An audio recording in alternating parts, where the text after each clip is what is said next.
Hi. Hi. You. Because I introduced about my name is Shula. I'm just here as a support system. This outlet is hers, so let's make her shine. No, yeah.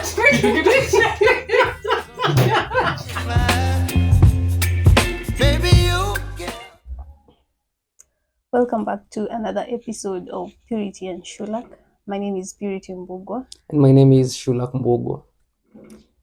Welcome to this amazing space. Yes, Chatu. yes, Ondoki yes, kitu ya yes. kupiga kelele.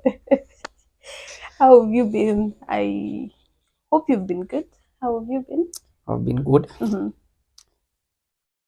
Just holding up well. What unaweza sema? One day at a time. But I've been great. Nywele inamea, ndevu pia zina. Ndevu zinamea. I'll be a very hairy man. Wacheni tu. How have you been? Good. I've been okay. Mhm. I think okay is the word. Mhm. I've also been holding up. Mhm. Kidogo tukakuona Taita. Kidogo Tyler. nika vacation. But do I say that I feel like I want to travel more? Like it was a nice It experience. was a nice experience. Mhm. And I feel like it would even be better now if you travel with people you love. Mhm. Like I feel it would just be another whole different experience. The vlogging part, Mhm. that's the hardest. Cha! I think It's like working on your day off. Yes. Hands down to all travel vloggers. I think it's an investment. It's a lot of work, by the way. I can imagine. I It's can not imagine you want to easy. sleep, but again you have to set up like the perfect angle. Yeah, Mi kidogo ningeboeka. It takes a lot. because I It even takes a tried lot. to do pictures. Mhm. So, okay, there are times where kama zingine I had to take them at night. Mhm. Because hizo ndo the lighting is just okay. Mm. Zingine ni asubuhi. Mhm. And then you're just by yourself, so Mhm. it was tough, but I really enjoyed. The end of the day, as long as you had fun. Yeah, it was a Plus nice I think one. sisi ndio huogopa hizi vitu ama tunaona ikika like tunaona kama cost itakuwa too much. It's very affordable, actually, very affordable. If you have not watched that episode 12, go watch it. I traveled with Blue. Apparently it's Lilac. I used to say Lilac. It's Lilac. And I will say it is affordable. Sisi tunagopanga tu wedding from I don't know why we fear It looks this. bougie. Yeah. And expensive. But kumbe But ni it's quite affordable. It's doable. Yeah. And in this episode, I thought it's 12 episodes. Why not do a recap? This is the 13th. Yeah, this will be the 13th. Basically, you have a whole season. Yes. A whole season. That's a whole season, yeah. Which is nice. Congratulations. Thank you so much. The consistency, the effort. I will say thank being you. Intentional, you know. It takes a lot. Some content creation at times, it's not just sitting in front of a camera and speaking up. The setup, preparing yourself mentally. It takes a lot of time. Yeah. Curating the content. What am I going to talk about? It's a lot. It's a lot. But thanks to you also, I feel like you're the king of consistency. No kugeria man. No kugeria. Yeah, I feel like you really, because there are days I'm just like, do we have to? Si lazima. Do we have to? But then you're like, okay, let's just do it. Yeah. So. How do you feel so far? So far, so good. That's a very general statement. I will say the imposter syndrome. It hit at some point. You know, when you start to question why am I doing this? Am I good enough? Am I not even so much? Am I good enough? But why am I doing it? Like, I mean, the why factor. Yeah, why the need to feel like you have to do what? I don't know, it's just feeling like, okay, why? You really have to. Yeah. And it kicked in mapema. You remember when we were doing after the skincare? Imagine that early. That was episode. It was quite early. 4, maybe 4. Part 1, part 2. Yeah, I think episode 4. Yeah, I had a moment where I was like, why am I doing this?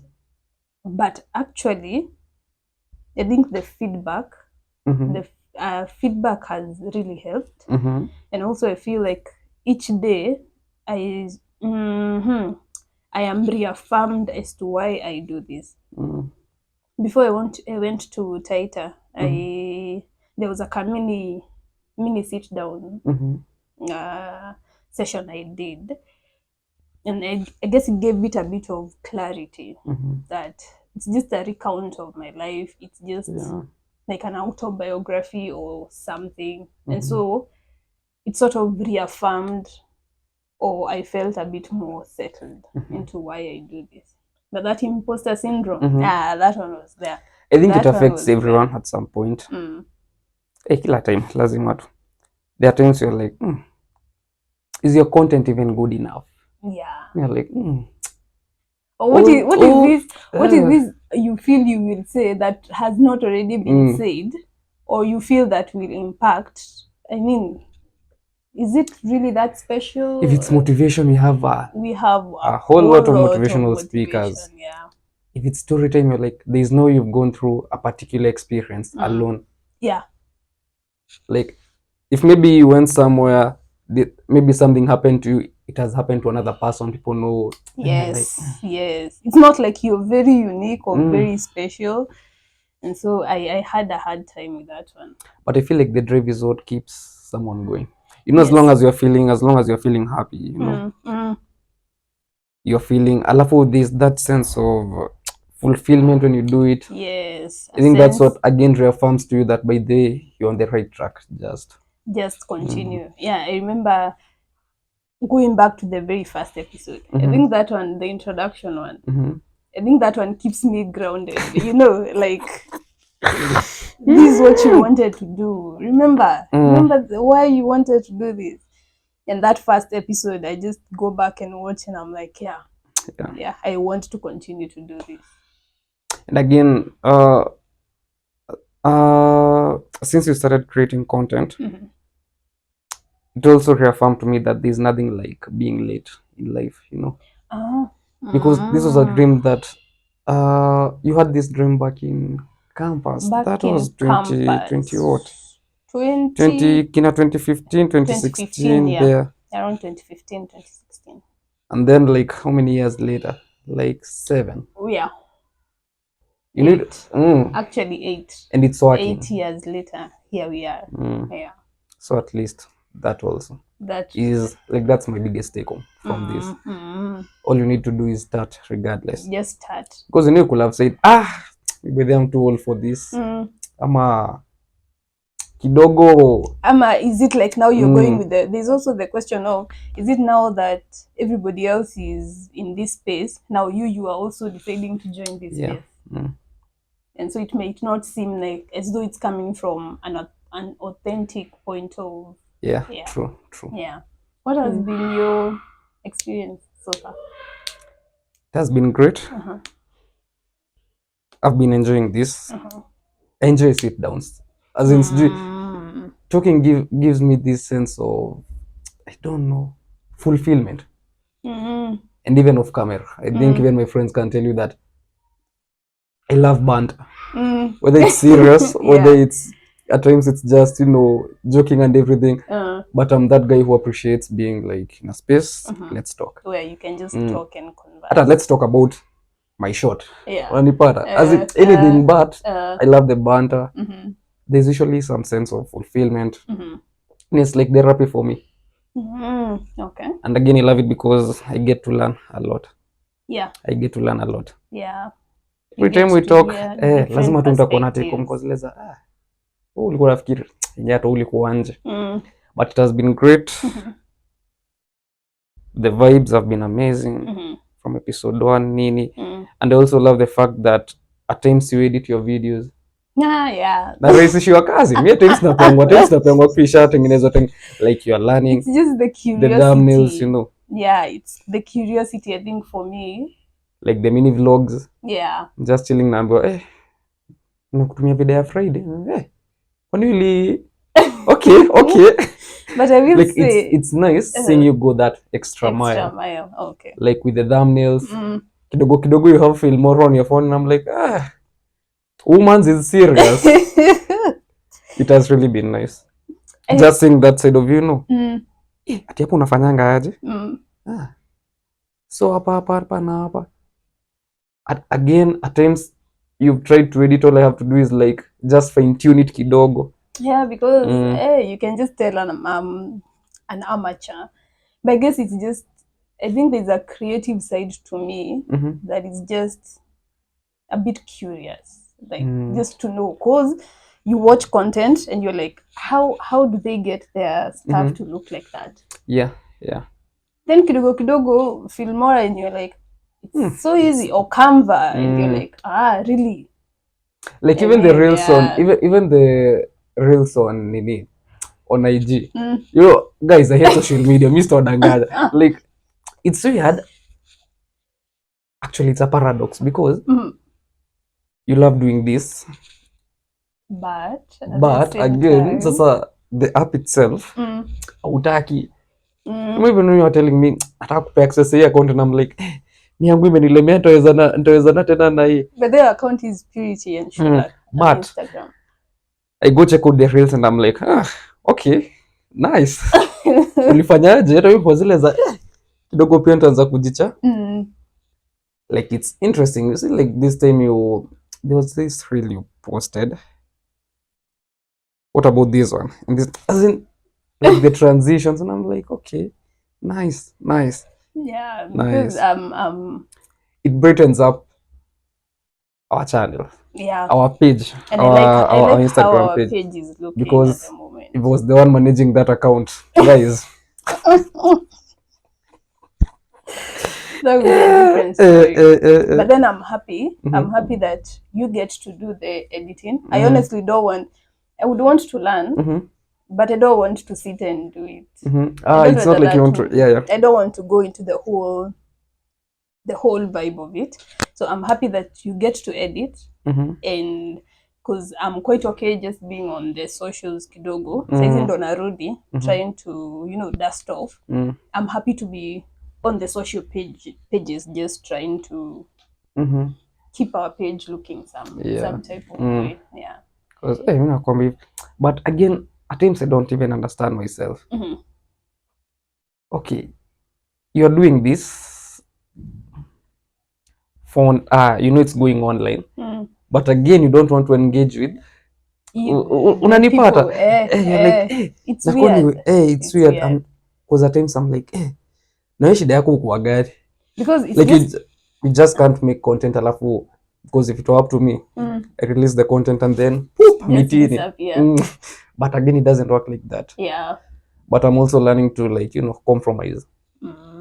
At times you have to. So you compromise. You just because again, it brings people. I see the traction that some of the reels on the page gain, and I'm like, wait, you remember that time I sent you a screenshot? You had like I have a reel that has 1,000. And I was like, wait, wow, that was amazing. People shared this. Yeah. And it's just because of the way it was. Then I was like, ni sister yangu. Kumbe wa content creators no nanga wakipost nini.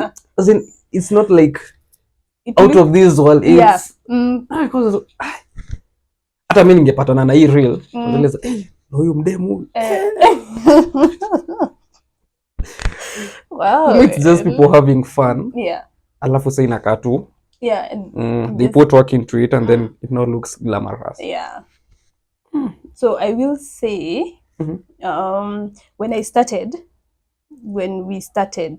I pitched this whole thing, you remember saying I didn't want to be putting it on on WhatsApp, especially. Like I also didn't want because I have a job, and you're in corporate, then you're also now trying to do this thing. You Yeah, get your bosses are on your WhatsApp. so I was feeling really weird, like just posting on WhatsApp saying, oh, I have another episode, check out my channel and all that.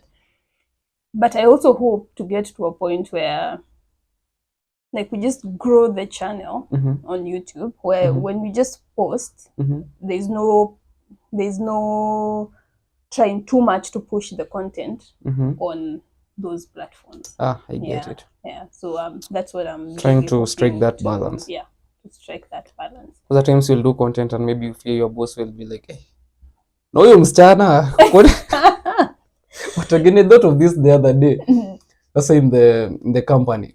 You're the lokaleka content creator kid, you know. And I can't not tell in a you, bad way. yeah, it's not in a bad way. You see like the aspect of msanii. Lokaleka msanii ka familia. Like that aspect of I found colleagues who we don't even talk, but because they have seen or come across it. I remember one being like, "You gotta be a superstar," and I'm like, Oh, another one is like, but then I subscribe to your channel, and I'm like, oh my deep god, down you're cringing. Oh my god, and so the work puts you in a bit of an awkward situation. Because I can imagine like these meetings you usually have quarterly. Yeah. Just out of a meeting, then maybe you hear someone, mama, unakaleka dem. Oh god. Akona YouTube channel.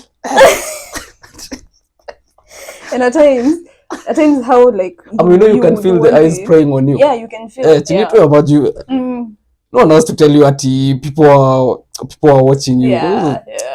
In a meeting and you're like, oh god. Amandi choma kwa ile vida. Maana.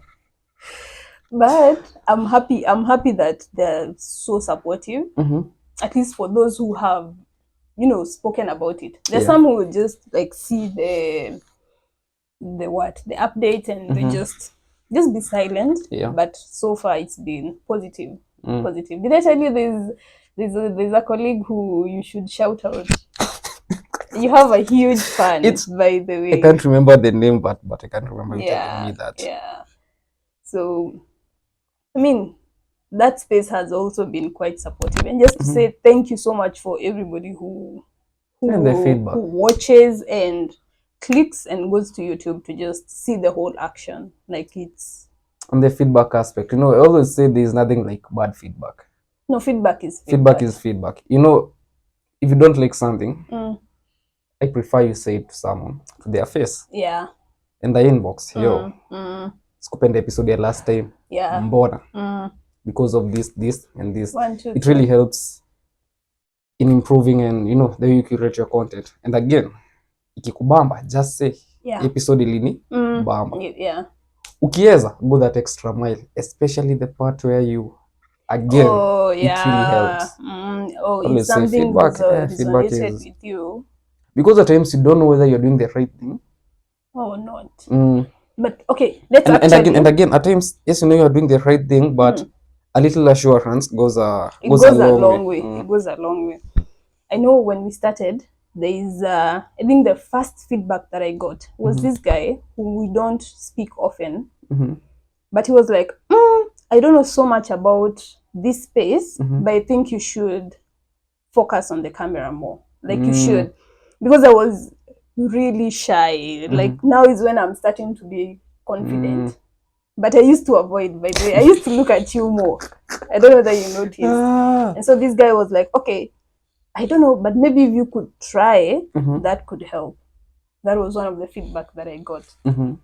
And I could agree to that because I knew. Yeah. I knew I was avoiding the eye contact and everything. I think the second feedback we got is the mics. Yeah. Is it working? Guys, if I tell you what these mics have done to us. You remember that episode we were... I can't remember which one. Then they went off. And no, one was left working. No, one was working. One was working. So it had to like pick my sound and hers. Yes. And then at some point they all went silent. Wait, how did we fix that episode? No, so we had to, when we were watching it to the end, we noticed there is no voice, there is no sound.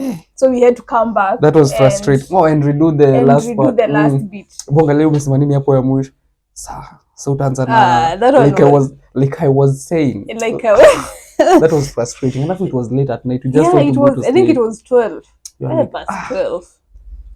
Ikitupia hapa. Yeah, and the guy who gave me that feedback, he was outright honest. I think he just watched one, the episode about, what was it about? Life after campus. Remember we were at Top Prize restaurant, and so because it's the ambience. Again, there was rain. There was rain. Also, there was quite a bit of a vacuum. So I think our voices kuna vile. And he was like, do me one favor, invest in a good mic. And I really appreciated the feedback, because I never thought about it, honestly. Never. And it really helps. Like the sound quality right now is crisp. The sound quality is nice. Yeah. Nice. And now I start noticing other people's channel that they actually have mics. Initially I didn't. Yeah, like they don't use the internal mini. Yeah. The internal mics. Yeah. Any feedback you've gotten? I think I can remember one also. A friend of mine was like, we need more episodes. Can you upload?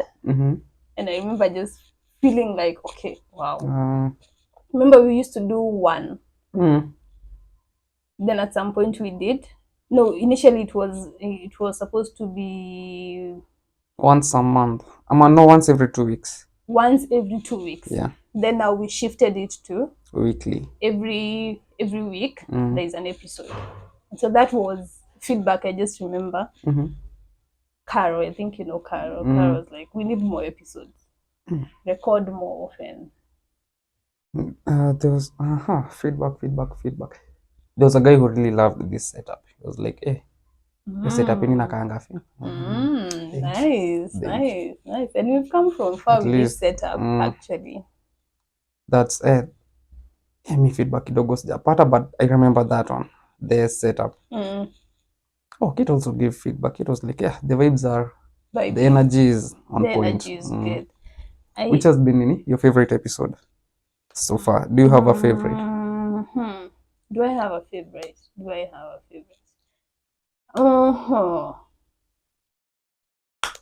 have a favorite episode? I think the one we were answering the questions. The relationship one. I think that one. That one I think I really enjoyed. Yeah. I feel like all of them are just good. I mean, looking back, I don't think I can pick and say like this is my favorite episode. But ili ni bamba juu ya hii. Ili ni bamba juu ya hii. Hii tena juu ya hii. I can't single out like one episode and be like this one. This was it. Every time I tell myself next time I'm like no, this one is much better. So I can't say I had like a favorite. Yeah, but that one was engaging. I think that one we vibed we vibed quite a bit. But then I also noticed there are episodes. Remember the one we did? This one we did. Fuchs, that was so close, yeah. So close. So I just noticed how at times when you're so vulnerable, I almost do not want it to. I don't want to put it to the world. Here's my content. Come and watch this content.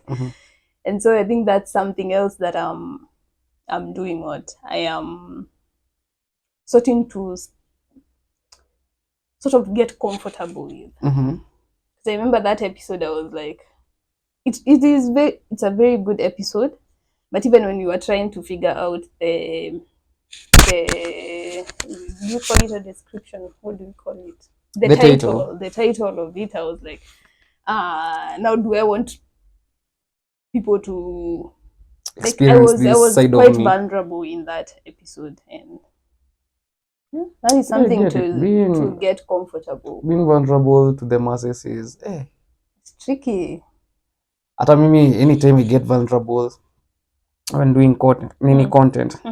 But then nakuanga zile za did you really have to do that? Yeah. Times you're like ama inde tu kwa bin. You're like kama mbaya. Whatever happened. But I also try as much as I can not to be too vulnerable. Okay. I don't think it's safe.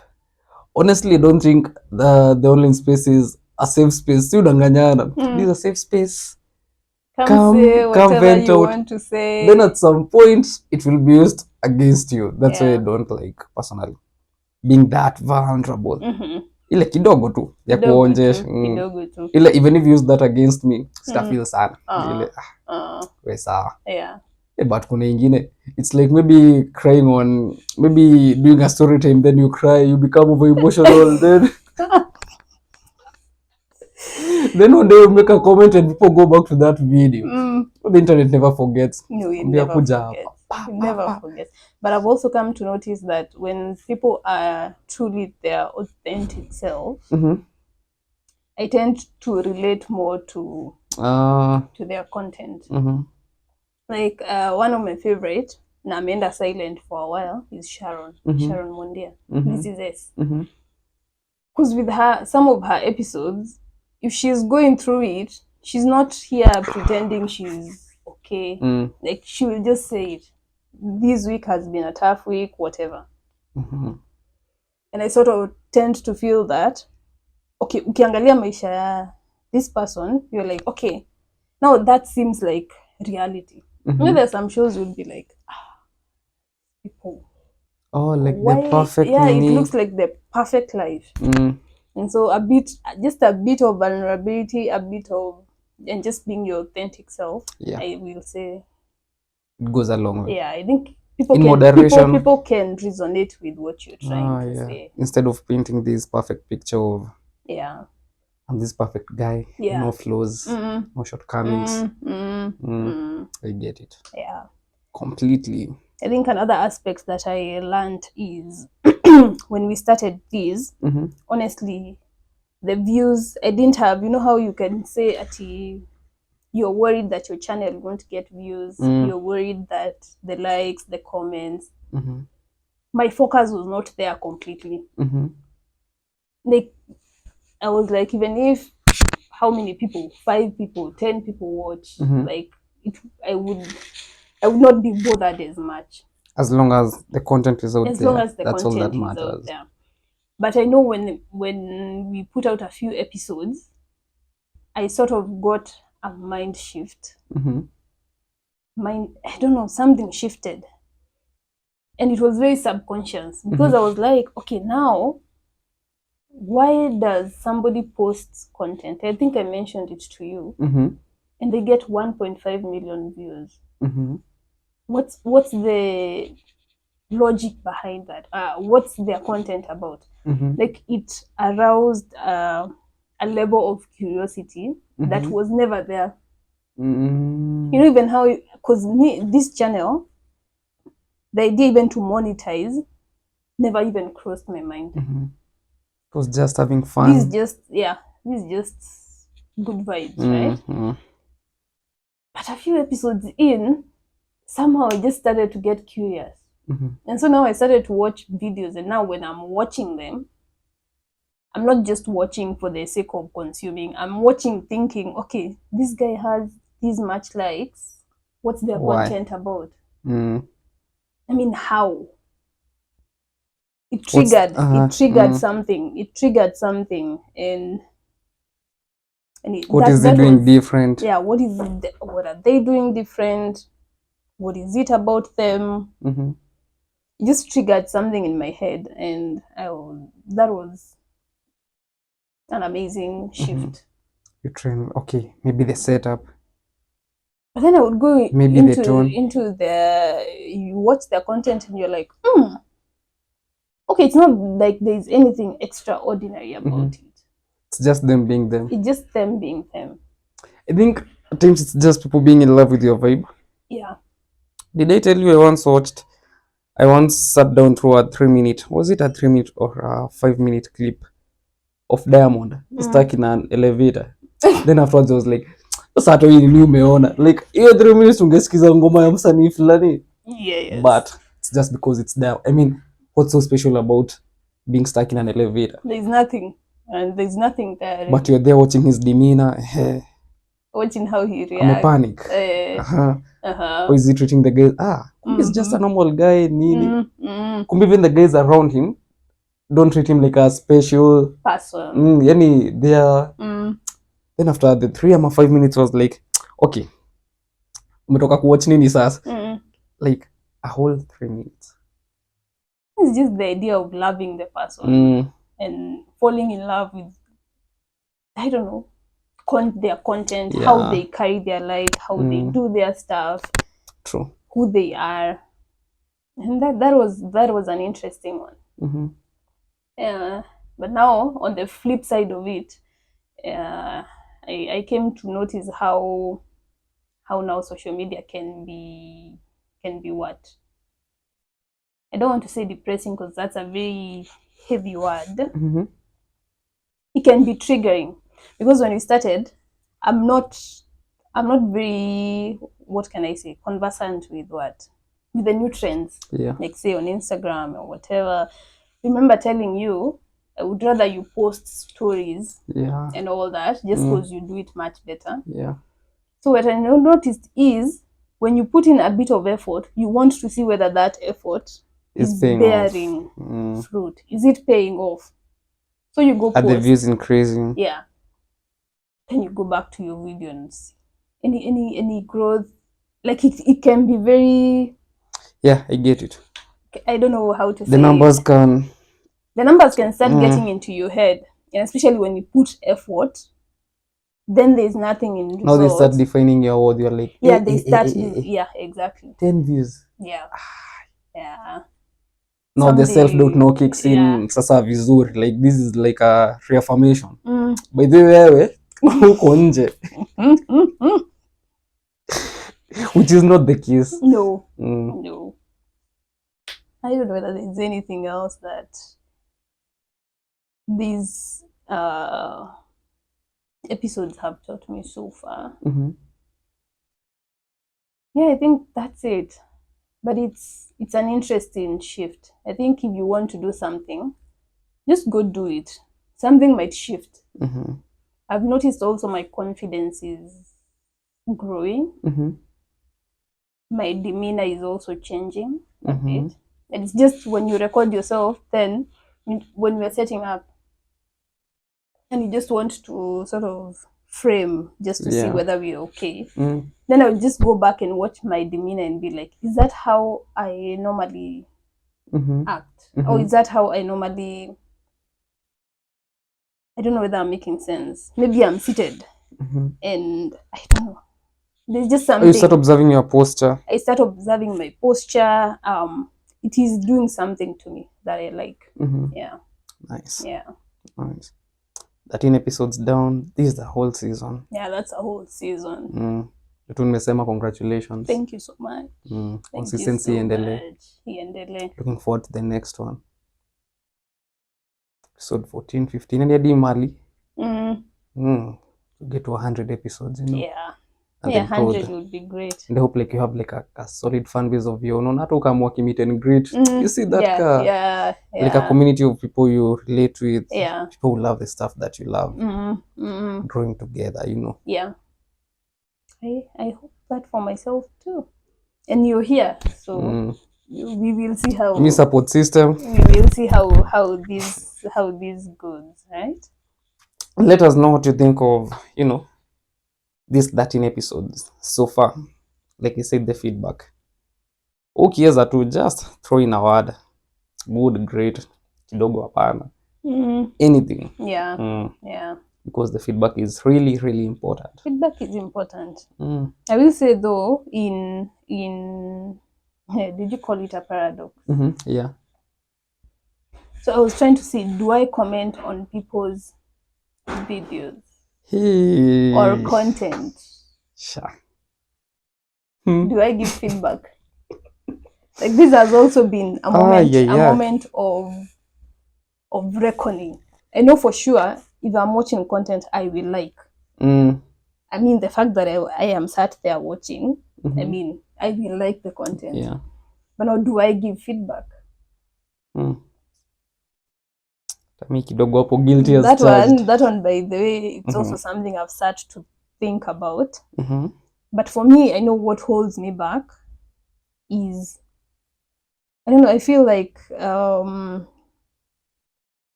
at some point there was a point some time back where if you would comment something and say, maybe I don't think that looks good on you, then somebody will come for you. Okay, like the person creating the content would be like, negativity, or okay, there is a negative, especially when you're not doing what, especially when you have an opinion that is contrary to what maybe the content is about, or you have a different opinion.